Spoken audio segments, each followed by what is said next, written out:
चलिए, आज हम पढ़ेंगे रिलेशनल और लॉजिकल ऑपरेटर्स के बारे में। Relational operators. उससे पहले अगर मैं आपसे पूछूं कि इन स्टेटमेंट्स में ट्रू और फॉल्स बताइए, तो देखिए 4 इज लेस देन 2 लिखा हुआ है। क्या ये ट्रू है? ये गलत है, so it is false. Likewise 6 is less than 8, true. 7 is more than or equal to 6. 7 is more than 6 but not equal. So therefore it is or. Or means 7 is greater or equal to 6. So it is greater than 6. So it is true. Likewise, 2.5 is not equal to 5.6. In fact, 2.5 is less than 5.6. So this statement is also true. 16 is less than equal to 8. No, 16 is more than 8. So it is false. 9 is equal to 12. No, 9 is not equal to 12. So this is false. So ये हमने maths में पढ़ा है ना। तो अगर मैं आपसे पूछूं ये सिंबल्स आपको क्या बताते हैं, तो आपका बस एक ही जवाब आएगा कि ये लेफ्ट और राइट में जो नंबर्स आपने लिखे हैं उनके बीच का ये रिलेशन एस्टेब्लिश करते हैं ये सिंबल्स। इसी तरीके से रिलेशनल ऑपरेटर्स भी रिलेशन वेरीफाई करते हैं दो ऑपरेंड्स के बीच में। अब आपको याद होना चाहिए, लास्ट लेक्चर में मैंने आपको बताया था ऑपरेंड्स का मतलब वेरिएबल्स या कांस्टेंट्स। तो यहाँ पे भी अगर आप देखो तो लेफ्ट हैंड में ये सब ऑपरेंड्स हैं, ये भी ऑपरेंड्स हैं। तो इनके बीच में जो रिलेशन स्टैब्लिश होता है, और यहाँ पे रिलेशन का मतलब सिर्फ इतना है, greater, less, equal, not equal, बस खत्म हो गई बात। तो जो ऑपरेंड्स के बीच में रिलेशन हम स्टैब्लिश करते हैं तो उन्हीं को हम रिलेशनल ऑपरेटर्स बोलते हैं। अब अगर रिलेशन ट्रू होता है तो कंप्यूटर की भाषा में वो 1 हो जाएगा, और अगर फॉल्स होगा तो वो 0 हो जाएगा। ठीक, रिलेशनल ऑपरेटर्स बेसिकली 6 होते हैं। This equal equal means equal to. तो अगर मुझे इक्वालिटी चेक करनी है whether 2 is equal to 2, then I should be writing this equal. This is for greater, this is for less, this is for not equal, this is for greater than equal to, this is for less than equal to. So in total 3 and 3, 6 relational operators you are having. ठीक हो गई बात। अब अगर मैं आपसे पूछूं find the return value, जो प्रोग्राम हमको देगा, अगर मैं इनको चेक करूं तो क्या आने चाहिए। देखो 5 is equal to 6. No, 5 is less than 6, so it should return false. False means what? 0. Here 7 is more than 8. No, 7 is less than 8. So it should return 0. 6 is more than 2. Yes. So the return value will be 1. 9 is less than 7. No, 9 is more than 7. So it will be returning 0. 8 is less than 16. Yes, it is less than 16. So it is true. So it will return 1. 14 is not equal to 13. Yes, correct. 14 is not equal to 13. 14 is more than 13. So the statement is true. So it will return 1. Here 12 is more than or equal to 7.5. It is not equal, but it is more. So it will return 1. Here 9.9 is less or equal to 10. Yes, 9.9 is less than 10. So it will return 1. अब अगर आप इसी चीज को अपने editor में जाके check करें, अगर मैं यहां पर कहूं printf %d, now 9 equal to 5, so what is your say? You will be saying no, 9 is not equal to 5, so it should return what? 0. 0 means false here. So if I run it, so it is returning 0. If I write 9 is not equal to 5, so it is true. So it has returned 1. Likewise, if I write 9 is more than equal to 5, 9 is not equal to 5, लेकिन 9 5 से बड़ा है, it is more than 5, so it should return true. That is 1. Okay, so इस तरीके से ये चीजें काम करती हैं। अब true का मतलब 1, false का मतलब 0, ये आप देख चुके हैं। Check that whether a number entered by the user is even or odd. अगर मुझे ये चेक करना है, अब यहाँ पे कंडीशन आपको अभी बताई नहीं है, तो आप इतना मान लीजिए कि अगर 1 आएगा तो वो इवन है और 0 आएगा तो वो फॉल्स है, मतलब ऑड है। ओके, तो कैसे चेक करेंगे? भाई इवन का मतलब होता है कि अगर मैं किसी नंबर को 2 से डिवाइड करूं तो रिमाइंडर 0 आना चाहिए, और अगर रिमाइंडर 0 नहीं आता है तो इसका मतलब वो ऑड है कि नहीं। सो अगर मैं आपसे यहाँ पे कहूँ कि रिमाइंडर कैसे चेक करेंगे, तो जवाब क्या है, मॉड्यूलो ऑपरेटर से। सो दिस परसेंटेज और modulo operator will help us in finding out the remainder.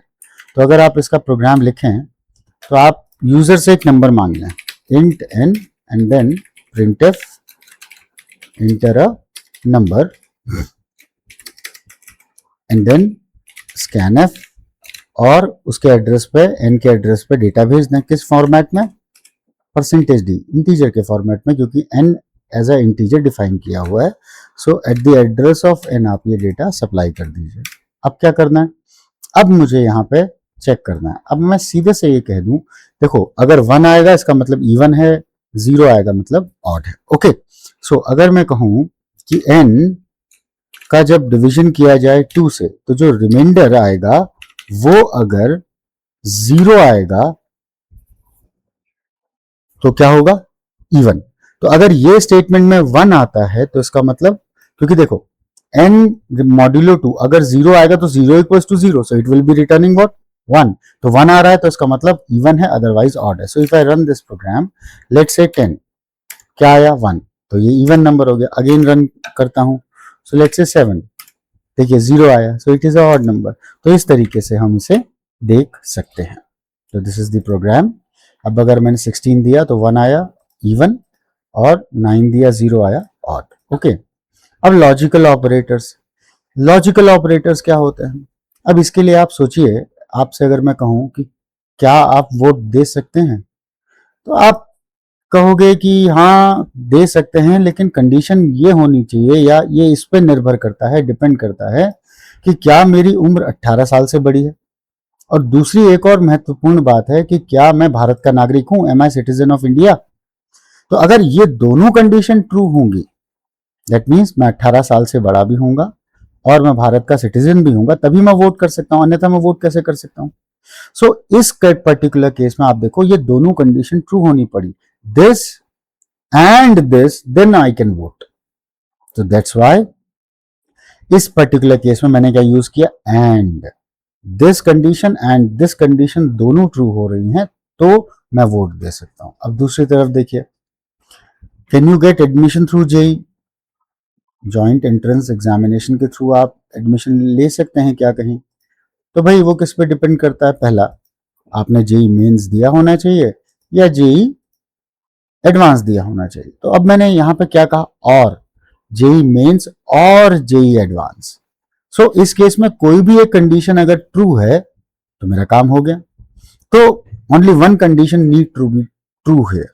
तो बेसिकली यही तो आपके लॉजिकल ऑपरेशंस हैं, ये होगा या ये होगा, और या ये और ये दोनों होंगे, एंड। अब तीसरी तरफ देखिए, अब मैं आपसे पूछूं कोई स्टूडेंट है अगर, क्या वो लाइब्रेरी में जाने के काबिल है, तो क्या वो उसे लाइब्रेरी में एंट्री मिलेगी, तो जवाब क्या होगा, ये भी निर्भर करता है किस पे, कि भैया उसका आईडी कार्ड वैलिड है, एक्सपायर तो नहीं हो गया। So the ID card is not expired, not यहां पे शब्द ध्यान दीजिएगा। तो अब अगर मैं कहूं, पूछूं उससे एक्सपायरी, तो अगर वो 0 कह रहा है, 0 एक्सपायरी का मतलब क्या हुआ, एक्सपायर्ड है। तो अगर वो 0 कह रहा है तो नॉट एक्सपायर्ड क्या हो जाएगा, 1।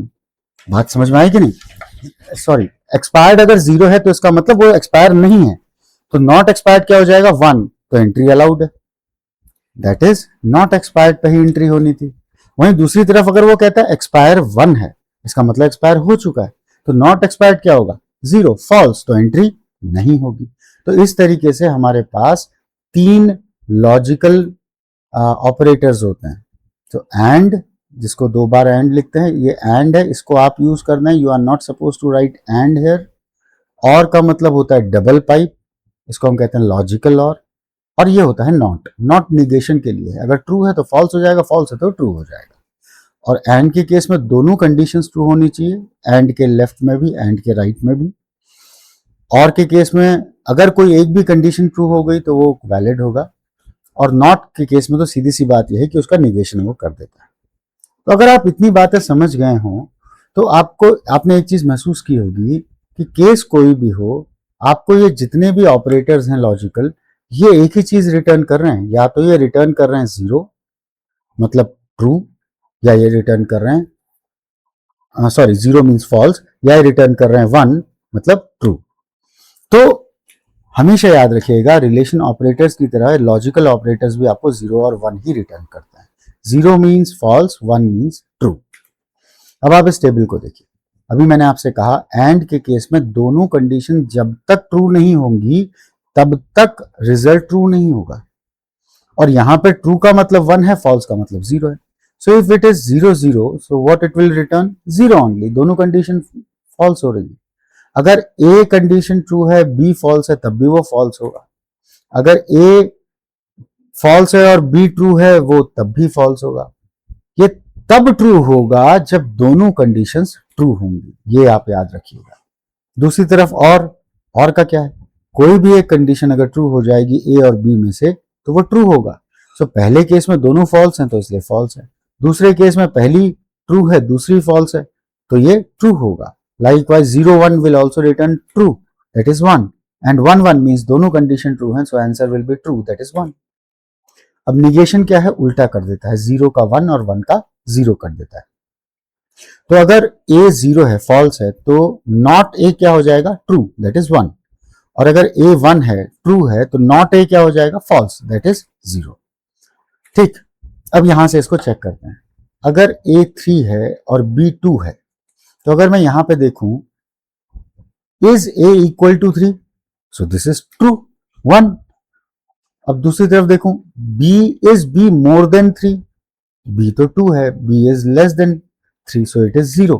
तो हुआ क्या, जब आप एंड लिखोगे तो दोनों कंडीशन को ट्रू होना चाहिए, लेकिन यहां पर सिर्फ एक ही कंडीशन ट्रू है, तो रिजल्ट क्या आएगा, फॉल्स, दैट इज 0। अगले पे आइए, is a equal to 3, true. Is b more than 3, b is 2, b is less than 3। लेकिन ये और है, तो और के केस में कोई भी एक कंडीशन अगर ट्रू हो जाएगी तो नेट रिजल्ट क्या होगा, true. So the answer should be true. अब यहां पे देखिए, अच्छा हाँ, याद रखिएगा एक बात को, कि जब भी मैं बोलता हूं कि भैया ट्रू या फॉल्स, तो कोई भी नॉन जीरो नंबर हमेशा ट्रू होता है, ये आपको याद रखना है। और अगर 0 होगा तो ही वो फॉल्स होगा, ठीक है। अब यहां पे देखिए, a इक्वल टू 3, क्या a 3 के बराबर है, जवाब आया हाँ, तो इट इज ट्रू। अब उस पर हमने लगा दिया not, so not of true should be false, so return क्या करेगा, 0, that's it.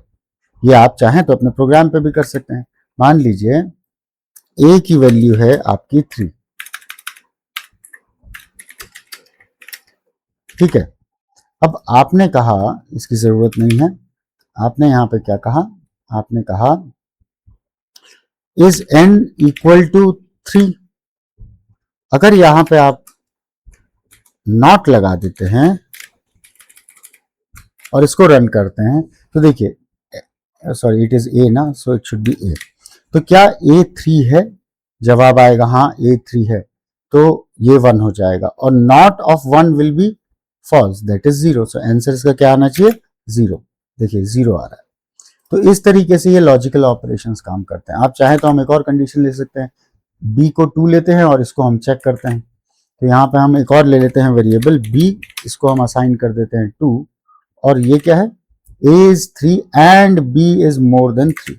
So a is 3 and b is more than 3। देखिए साहब, a तो हमारा 3 है, ये ट्रू है, लेकिन b हमारा क्या है, 2 है, जो कि 3 से छोटा है, तो ये कंडीशन क्या होगी, false. So this is true, this is false, and है, तो दोनों कंडीशन ट्रू होनी चाहिए, तो रिजल्ट क्या आएगा, 0। So if you run it you are getting 0। Whereas अगर आप इसे और कर देते हो तो यहाँ पे क्या हो जाएगा, देखो साहब, ये क्या है, ट्रू है, तो जैसे ये ट्रू हुआ ये फॉल्स हुआ, तो उससे क्या फर्क पड़ता है, एक कोई ट्रू हो जाए तो रिजल्ट ट्रू हो जाएगा, और के केस में आंसर क्या आ जाएगा, 1। ठीक, सो अभी आपने क्या किया, दोनों को इवेल्युएट किया, लेकिन प्रोग्राम ऐसा, कंपाइलर ऐसा नहीं काम करता, वो किसी एक को इवेल्युएट पहले करता है, अगर वहीं से डिसाइड हो जाता है तो वो दूसरे पे जाता ही नहीं है। तो इसी को हम शॉर्ट सर्किटिंग भी बोलते हैं, वो हम बाद में देखेंगे, ठीक है। अब आप यहाँ पे देखो, A is 3, B is 2। तो अगर आप इसको देखो, A is equal to 3, ये तो ट्रू हो गया। B is more than 3, नहीं, ये फॉल्स हो गया। सो this is 1, this is 0 and लगा है, तो एक कंडीशन फॉल्स है, नेट रिजल्ट क्या आएगा? 0। लाइकवाइज इफ यहां पे देखिए A is 3, okay, A is 3 but A is not 3 यहां पे चेक करने को कह रहा है, तो बट A is 3, तो ये तो फॉल्स हो गया। और पे आइए, B is 2, तो यहां पे कह रहा है is B less than equal to 2, B is not less but it is equal to 2, तो ये ट्रू हो गया। सो 0 और 1, तो और लगा हुआ है तो answer should be true, so it will be coming out as 1। तो अब आप क्या करिए, यहां पे वीडियो पॉज कीजिए और अपने आंसर्स लिखिए और उसके बाद वीडियो रन करके देखिएगा कि क्या आपको वही आंसर मिल रहे हैं जो यहाँ पे लिखे हुए हैं। तो आपने अगर वीडियो पॉज करके देखा होगा तो आपको कुछ इस तरीके के आंसर आपने सॉल्व किए होंगे, है ना। तो अगर आपके ये आंसर्स आ रहे हैं, इसका मतलब आपको लॉजिकल एंड, लॉजिकल और रिलेशन ऑपरेटर्स समझ में आ गए हैं। ठीक है साहब। अब यहां पे एक चीज इंपॉर्टेंट ये ध्यान में रखनी है कि सी हमेशा हर कंडीशन को एंड या और के लेफ्ट और राइट दोनों कंडीशन को चेक नहीं करती। कुछ केसेस में ये स्टॉप हो जाती है वहीं पे जहां पे उसको रिजल्ट मिल जाता है। ऐसे केसेस में जहां पे वो दूसरी कंडीशन यानी सेकंड पार्ट को इवेल्युएट करती ही नहीं है, तो उसको हम शॉर्ट सर्किट इवेल्युएशन बोलते हैं। चलिए उसको देखेंगे अभी। यहां पे क्या कह रहा है, find the input the value of a variable y, determine whether y lies outside the interval 20 to 50। अब 20 to 50 के बाहर लाई करना है इसको। इसका मतलब 20 और 50 को के बीच में जितने नंबर्स हैं इंक्लूडिंग 20 एंड 50 वो आपके पिक्चर में नहीं आने चाहिए। तो ये सिंपल इसका तर्क हुआ। और अगर आप लॉजिकली देखें, इसको प्रोग्राम वाइज देखें, तो आप क्या कहोगे, that y should be less than 20, okay, और दूसरे केस में it should be more then 50। So either it should be less than 20 और it should be more then 50। तो ये आपकी, तो इसको अगर आप प्रोग्राम बनाना चाहें तो यहां पे आप y एक वेरिएबल डिक्लेयर कर दीजिए और printf इंटर y और यहाँ पे scanf %d eight the address of y। ठीक है। अब आपने उससे पूछ लिया, अब आप क्या कहोगे कि भैया इंटर तो कर दिया, अब उसे चेक करना है। ठीक है, मेरे को प्रिंट करना है। मेरे को क्या करना है, देखो अगर आप ध्यान से देखो कि इसके बीच में लाई करता, अगर लाई करता है तो 1 होगा, इसके आउटसाइड लाई करता है तो 1 रिजल्ट आना चाहिए, वरना क्या रिजल्ट आना चाहिए, 0। ठीक, तो हम क्या कहेंगे, if y is less then 20 और y इज ग्रेटर देन 50, तो अगर y 20 से छोटा है और y 50 से बड़ा है तो ही वो रेंज में होगा, मतलब 1 रिटर्न करो, अन्यथा 0 रिटर्न करो। सो लेट अस से मैं रन करता हूं और मैं देता हूं इसको 10, तो 1 आया, यस, क्योंकि y 20 से छोटा है। फिर से रन करता हूं, लेट से मैं इसको करता हूं 52.5, इंटीजर लिया था तो 52, तो देखिए 1 आएगा क्योंकि 50 से बड़ा है। अब अगर मैं इसको रन करता हूं 43 या 42 कहता हूं तो इसने 0 रिटर्न किया, क्यों, क्योंकि वो नंबर उसके बीच का है। तो इस तरीके से आप यहाँ पे इसे देख सकते हैं। दूसरा क्या है, inter marks in maths and physics. चलिए मैथ्स और फिजिक्स में के हम नंबर एंटर करेंगे और स्टूडेंट एडमिशन तब मिलेगा स्टूडेंट को जब उसके मैथ्स और फिजिक्स दोनों के मार्क्स 60 से ज्यादा हो, मतलब कलेक्टिवली, मतलब दोनों मैथ्स में भी ज्यादा होने चाहिए और फिजिक्स में भी ज्यादा होने चाहिए, तभी एडमिशन है। तो मैं क्या कहूंगा, भाई हमारे पास दो ही कंडीशन है, marks in maths should be more than equal to 60 and marks in physics should also be more than equal to 60। अब इस पर्टिकुलर केस में मैं क्या लगाऊं, एंड लगाऊं और एंड लगाऊंगा, जब दोनों कंडीशन मेट होंगे तभी उसको एडमिशन मिलना चाहिए। So that's it. अगर आप इसका प्रोग्राम देखें तो ये बड़ा सिंपल सा प्रोग्राम है। यहाँ पे मैथ्स और फिजिक्स नाम के दो वेरिएबल डिक्लेयर किए, उनको एंटर कराया, उसके बाद एलिजिबिलिटी हमने चेक कर ली, 1 आया तो एलिजिबल है और अगर 0 आया तो एलिजिबल नहीं है। अब यहाँ पे देखिए मैंने 30 और 80 एंटर कराया, 30 लेस है 60 से तो वहीं पे एलिजिबिलिटी नहीं रही, उसकी 0 आ गया। अगर 65 कराया पहले में तो एलिजिबल तो है, लेकिन दूसरे में 60 से कम है तो वो फिर से डिस्क्वालीफाई हो गया। इधर दोनों केसेस में 60 से ज्यादा है तो आंसर आया 1। ठीक है, अगले केस में right the values of 3 variables a, b and c and determine whether b lies between a and c। Inclusive, inclusive का मतलब होता है a और c को कंसिडरेशन में लेना है। इसका मतलब क्या हुआ कि अगर मेरे पास मान लीजिए 10 और 20, a है 10 और b है 20, और मैं कोई नंबर आपसे मांगता हूं, आपसे कहता हूं गिव सम नंबर, और आपने कोई नंबर दिया, तो वो 10 और 20 के बीच में है, ये कैसे पता चलेगा? जो दिया हुआ नंबर है वो 10 से बड़ा या बराबर होना चाहिए क्योंकि इंक्लूसिव है, और जो दिया हुआ नंबर है वो किससे छोटा होना चाहिए? 20 से छोटा या बराबर। तो दो कंडीशंस हैं मेरे पास, ए से छोटा होना चाहिए और बी से बड़ा होना चाहिए। दोनों ही कंडीशन फुलफिल होंगी तभी हम कहेंगे वो उसके बीच में लाई करता है, यस और नो। तो अगर आप इसका प्रोग्राम देखें तो ये बड़ा सिंपल सा प्रोग्राम है।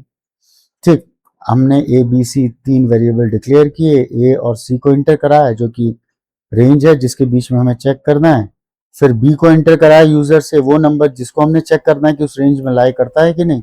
हमने कंडीशन लिख दी कि अगर बी मोर देन ए है एंड बी लेस देन और इक्वल टू सी है तो ही वो रेंज में लाई करेगा। तो अगर रेंज में लाई करता है तो 1 रिटर्न करेगा, वरना 0 रिटर्न करेगा। तो एक एग्जाम्पल था, हमने 5 और 10 एंटर कराया और ए और सी की वैल्यूज, बी की जगह पे हमने उसे 8 दिया। अब हम जानते हैं 8 5 और 10 के बीच में लाई करता है तो उसने क्या रिटर्न किया? 1। ठीक है, अब हम आते हैं शॉर्ट सर्किटिंग पे। देखिए सी हमेशा लेफ्ट और राइट दोनों कंडीशंस को इवेल्युएट नहीं करता, ठीक है, और कभी कभी वो दोनों रिजल्ट को इवेल्युएट करे बिना भी फाइनल करेक्ट रिजल्ट पे पहुंच जाता है। ऐसे केसेस में जब वो एक पोर्शन इवेल्युएट नहीं करता उसको हम बोलते हैं शॉर्ट सर्किटिंग। क्या बोलते हैं? शॉर्ट सर्किटिंग बोलते हैं। ठीक है, तो ये आते कहां पे हैं? ये आमतौर पे वहीं पे हमको देखने को मिलते हैं जहां पे एंड या और आप यूज करते हैं। जैसे आप एक एग्जांपल लीजिए, ए एंड बी मैंने लिखा। अब अगर ए फॉल्स है, अगर ए फॉल्स है तो पूरी स्टेटमेंट अपने आप ही फॉल्स हो गई क्योंकि एंड है, तो मुझे बी को इवेल्युएट करना कहां पड़ा? तो ऐसे केस में expression b was never evaluated. अब और के लिए सोचिए, जैसे ये एग्जांपल दीजिए। अब देखिए ए की वैल्यू है 3 और बी की वैल्यू है 2। अब यहां पे A is more than 5, yes it is more than, A is more than 5, no A is 3, so 3 is less than 5। तो ये कंडीशन फॉल्स हो गई पहले। तो जैसे ही ये फॉल्स होगी तो दूसरी कंडीशन इवेल्युएट ही नहीं होगी, सीधे मुझे 0 मिल जाएगा। तो इस केस में ये वाला case that is b is less than 10 कभी एग्जीक्यूट हुआ ही नहीं। तो ये शॉर्ट सर्किटिंग है। और जब और का केस आप देखते हो, फर्ज करो ए ट्रू हो जाता है। अगर ए ट्रू हो जाता है तो आप जानते हो और के केस में ए और बी में से कोई भी अगर एक ट्रू है तो स्टेटमेंट ट्रू है। तो जब पहले ही उसको मिल गया कि ए ट्रू है तो वो बी को क्यों चेक करेगा? तो ऐसे केस में जब ए ट्रू हो जा रहा है तो बी तो कभी भी एग्जीक्यूट हुआ ही नहीं। उदाहरण लीजिए, देखिए ए 3 है, बी 2 है। अब मैंने क्या कहा? ए इज इक्वल टू 3 और बी इज मोर देन 100। अब a इज इक्वल टू 3 ये तो पहले ही ट्रू हो गया, ठीक। अब b इज मोर देन 100 तो कभी इवेल्युएट होगा ही नहीं क्योंकि मुझे पहले ही आंसर मिल गया। तो इस तरीके से सी क्या करती है, उसे शॉर्ट सर्किट कर देती है, वो वाला पोर्शन पढ़ती ही नहीं है, उसको एग्जीक्यूट करती ही नहीं है। That's it. ठीक है, तो शॉर्ट सर्किटिंग के केस में आपको हमेशा याद रखना है, अगर एंड है, अगर एंड लगा हुआ है, लॉजिकल एंड, और लेफ्ट साइड यानी कि जैसे यहां पे दिख रहा है आपको कंडीशन 1, तो कंडीशन 1 अगर फॉल्स हो गई तो वो कभी भी उसको नहीं पड़ेगा। तो इस पर्टिकुलर क्वेश्चन में short circuiting will happen when condition 1 is false, याद रखिए दैट इज 0। दूसरे केस में और लगा हुआ है कंडीशन 1 कंडीशन 2। अब कब होगा शॉर्ट सर्किटिंग? और के केस में जब कंडीशन 1 पहले से ही ट्रू हो जाएगा तो दूसरे वाला एग्जीक्यूट ही नहीं होगा। That means condition 1 should be 1. That is true. Okay, so in this lecture till this point only. Thank you very much.